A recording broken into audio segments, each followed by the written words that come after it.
This is our second video, the third section, section 3 on polynomials. We're adding, subtracting, multiplying polynomials. There's a couple of special cases. I'm going to definitely get through adding, subtracting. As far as multiplying and special cases, it might become a second video. We'll see how long this first one is, how long this first one runs. All right, start off with some vocab. So when we're talking about terms, or what we would say a monomial. Monomial is like one. So if you think about stereos, you have stereo and you have mono. So mono is one. What I have as an example here is we actually have three cases of a monomial. So this is one term. There's just one group of things here. This is another term. This is one group of things. This is an example of a monomial. And here we have an example of a monomial. So this is one, and that's one. Those are all terms. Or a monomial. You put those terms together and you have a polynomial, a multiple nomial, many nomials. So in this case we have three, 1, 2, 3. I would call this a trinomial. I don't think you're going to be tested or you're not going to be quizzed on a binomial or trinomial, some of those more specific terms. We just need to know that a polynomial is multiple or many nomials. All right, degree of the polynomial. So this is a polynomial right here. The degree of the polynomial is where we have to do some counting. We have to look at the highest exponent in that polynomial. So which monomial, which term, has the biggest group of exponents? So that's just our biggest degree of that polynomial. The first trinomial I have here, the first polynomial, the first term has a power of 2. The second term, you don't see any exponents, but there's one y and one x. So we'd have y to the 1, x to the 1, and that monomial right there has a degree of 2. I'm going to say this has a degree of 2. Even though we don't see a 2, there's two different variables, two different unknowns in this term here. So this would have a degree of 2, and this last one, we don't see any degree. So the biggest term, the term with the highest power in this case is 2, first one and the second one. So we would say this has a degree of 2. The second polynomial here, we see the first term has a degree of 3, and so a power of 3, I guess I'd say. The second one, this 4y to the third, x to the fourth, combined our exponents, we have a power of 7. And this last one here, z, is to the 6th power. Because this one combined, the 3 and the 4 have a combined total of 7, the degree of this polynomial would be of degree 7. This middle term here has the highest power, has the highest degree, then the 6, then the 3, and so we would say this polynomial is of degree 7. So we do add those exponents together. Just like we did here with the 1 and the 1, it became a 2. It just happened to also be a 2 with this first term. The last one, there is no variable. And what we end up saying for this is that it has a degree of 0. And we can put in that 0. We can show where that 0 shows up. We could do 9 times 1. Because 9 times 1 is still 9. We're not changing anything. We're just going to pick a very special one. And in math, oftentimes we do pick very special ones. This is going to come up over and over again. The very special one that we're going to multiply 9 by in this case would be x to the 0 power. Because remember, anything to the 0 power is 1. So this is still 9. 9x to the 0 is 9. And the degree or the power that we see here is of a power of 0. So this is of degree 0. So you're finding the degree, you're counting the number of exponents. If you don't see a variable, it's of degree 0. Got a larger polynomial on the bottom here. One thing we're going to be asked to do is to combine like terms.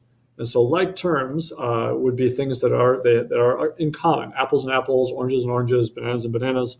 So if we look through here, we've got x squared. So that's one thing. We've got a yx. That's another thing. This is different than an x squared, though. So we can't combine those together. 5 and 7, neither of those have any variables. Those are both constants. So we could combine those together. And this has a yx, which matches with my yx back here. So this yx and this yx are similar things. They have the same label, dollars and dollars, cents and cents. and these two constants here are the same. I like to circle when I'm doing these, when I'm combining things together. I like to circle the things that match up. So I would circle the 6yx and the 2yx, and then I would use maybe squares or triangles or something for anything else that matches up. So these constants. One of the reasons I like to do this, and this is the important piece of it, it's not just circling, is that it's very important that you remember whatever sign goes before this 2 stays with this monomial. This is a negative 2yx. Just like up here, this was a negative 5. So this is a negative 2yx. This is a positive 6yx. This is a negative 5 and a positive 7. So when we're combining things together, it's really important to remember it's not 6yx and 2yx, it's 8yx. It's a positive 6yx minus 2yx and a negative 5 plus 7. So our combined things together, our final polynomial here would be 2x squared plus 4yx plus 2. Moving on, adding polynomials together is really just combining like terms just over and over and over again. So it's just a bigger version of that same idea we were just doing. Looking at the two polynomials I have here, we've got a negative 7x squared and a 5x squared. It's plus, so we're adding 5x squared. 4xy, a positive 4xy, and that's it. No more xy's. 12y, a positive 12y. Here's another one, so plus that positive y. And then this minus 8. There's no other constants. So I could combine the x squareds together. The xy here is all by itself. There's no other one to combine with. And the y's I can combine together. And then this minus 8 is kind of stuck on its own. Combining those together, I would end up with this polynomial in the end.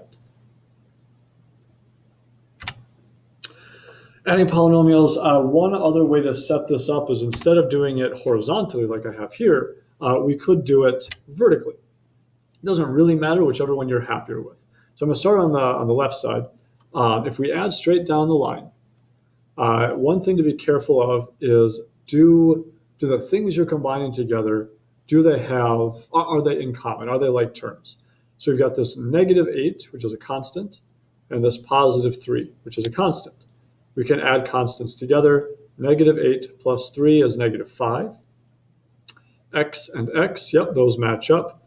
Positive 12 minus 5, or plus negative 5, is going to be 7x.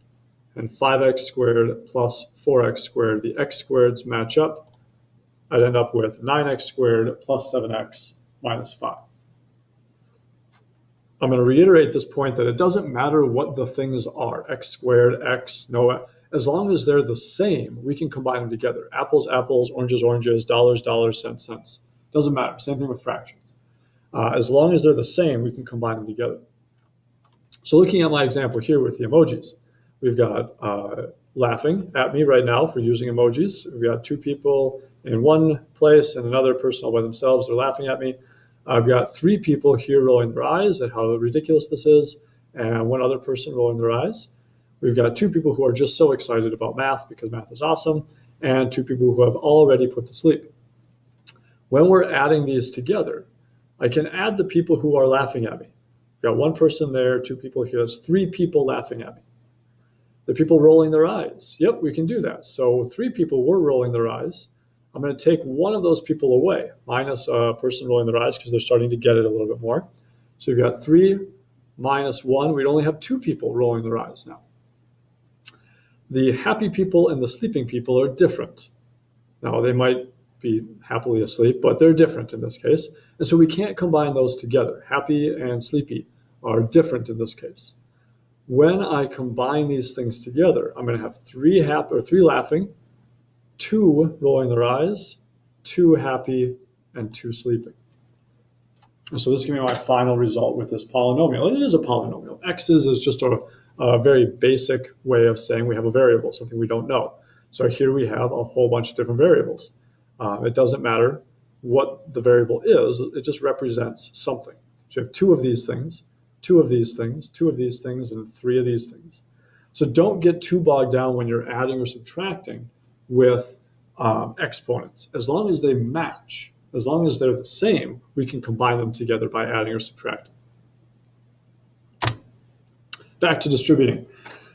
So if we are distributing, and we did this in the last video in section 1, I believe, we are going to multiply that number all the way through the parentheses, and we're going to look and see what happens with this. So the first one, -3 times 4c, and -3 times -7. Again, this is a -7, which is the same as -7. So -3 times 4 would be -12c, and -3 times -7 would be a positive 21v. This one's a little bit different though. There's no 1, there's no number out front here to work with. And so here we have, yep, there's that positive 21v. If you have a minus or a negative outside of the parentheses like this, we have to do something with those parentheses. And one way that we can work with this, or one way to handle this situation, is to pretend this is, instead of just a negative, we can pretend it's a -1. Because again, you can always multiply times 1. And so if you had a 1 in front of the parentheses and you multiply 1 through the parentheses, it wouldn't change anything. So we can always put that 1 there. If you don't see the 1 and you want to put it there, go ahead and write it in. Otherwise, just remember that there could be a 1 there. You can always do times 1. How that's effective or how that's useful is we can distribute the -1 through the parentheses. -1 times 4 is -4. -1 times -7 becomes +7. You could also think about it as just taking that negative sign and distributing the negative through. It'd be -4, and a negative times a negative becomes a +7. So you don't have to envision a 1 there, but that's kind of what's going on, and that's why we can distribute this negative through. That's why we can take the opposite of everything inside of those parentheses. Now let's see how that is useful, or where that comes up. If you have a problem like this, subtracting polynomials. So instead of combining things together by adding, we're taking things away. We're combining through subtraction. This is where I have to be a little more careful. I've got 5x squared plus 12x minus 8 minus 4x squared minus 5x plus 3. When I'm combining these together, I could read it very carefully and say this is 5x squared minus 4x squared, 1x squared. For the next piece, though, remember it's a positive 12x minus a negative 5x. So when you're subtracting a negative, that's like adding. And if we distribute that negative through, this would really become a plus 5x. So we'd have 12x plus 5x, which is going to give me 17x. So even though this says minus 5x here, because we're subtracting that negative 5, it's really like 12x plus 5x. And again, with a constant, -8 minus a positive 3. It's not -8. Well, I guess in this case it would be like -3. But we have to be careful with those negatives. We end up with x squared plus 17x minus 11. Looking at it straight down the line, if you do vertically, so instead of doing it horizontally, if you do it vertically, again, just be very careful that you're reading these problems, or distribute that negative through to everything inside there. So this would be -8, not plus 3, but -8 minus positive 3, which is -11. 12x minus -5x. The x's do match. X squareds match. 5x squared minus 4x squared. We're going to get the same result. You just have to be careful of how you're reading it. Or do the distribution. Distribute that negative sign through. Distribute that -1 through. So that you no longer have to worry about reading the minus or reading the subtract. I'm actually going to stop here. I'm going to stop at this screen, and I'm going to do a second recording for multiplication.